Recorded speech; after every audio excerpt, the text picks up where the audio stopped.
रुक को 2 दोस्त थे, वड़ा था जान पे खेल जाएंगे। हाँ यार बिल्कुल। फिर जंगल में भालू आ गया। अरे देख भालू, वादा टूट गया। अंधेरा, रात का सफर, चलते चलते बातें, दोस्ती में जान आजारी है हमेशा यार।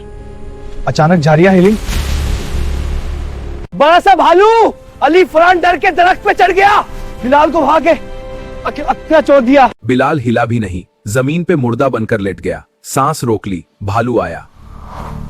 सूंघा, मुन के पास मुन, बिलाल मरा नहीं, भालू चला गया, मुर्दों को नहीं खाता। अली नीचे उतरा। भालू कान में क्या कह रहा था? कह रहा था, जो दोस्त मुसीबत में साथ छोड़ दे, उससे दोस्ती मत रखना।